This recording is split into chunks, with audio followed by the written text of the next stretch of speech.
Me oleme nüüd üsna mitu aastat selle valdkonnaga tegelenud ja läbi selle valdkonna uurimise me oleme aru saanud, et kõige olulisem on ikkagi see, et lastel oleks leib laual.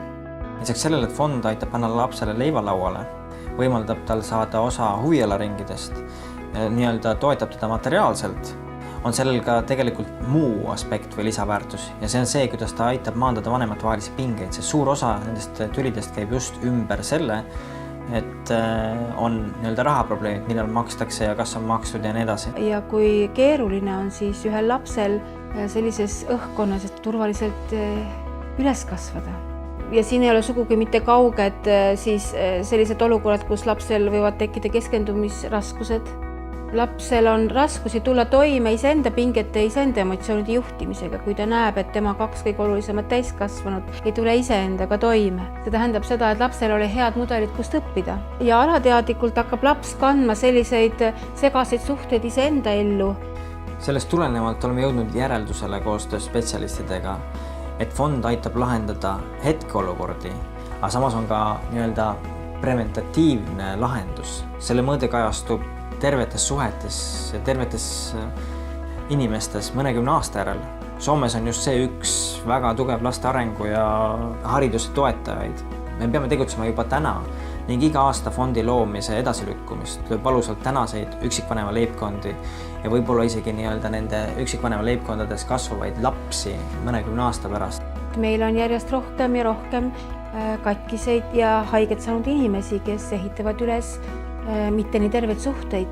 Just sellise tugisüsteemi ülesehitamine annab inimesele tagasi tema väärtuse ja ka üksikvanemaga peres kasvavale lapsele tema väärtuse, et riik hoolib temast ja tema olukord läheb korda.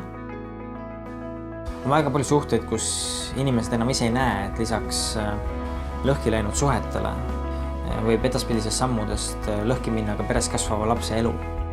See on ääretult keeruline, sest igal lapsel ja lapsevanemal on rääkida oma lugu, aga me ei saa vaadata nii-öelda neid lugusid eraldi, vaid me peame vaatama seda suurt pilti ja siit joonistabki välja see muster ja selle mustri läbi, et missugune peaks olema see mehhanism, et neid lapsi nendes situatsioonides aidata, räägib kõik see elatisabifondi kasuks.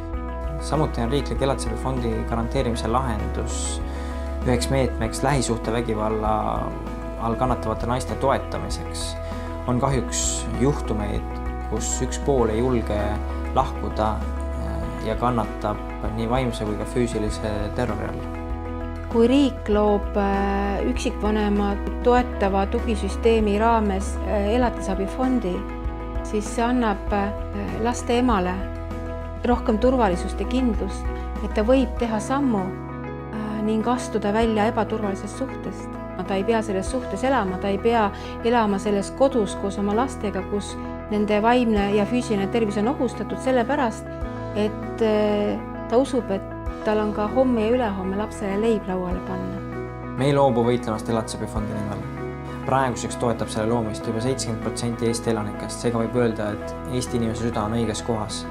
Kuid nüüd oleks vaja selle südame hääl suunata nendeni, panna need kuulma, kelle me oleme valinud oma riiki juhtima, et ka nemad midagi ette võtaksid.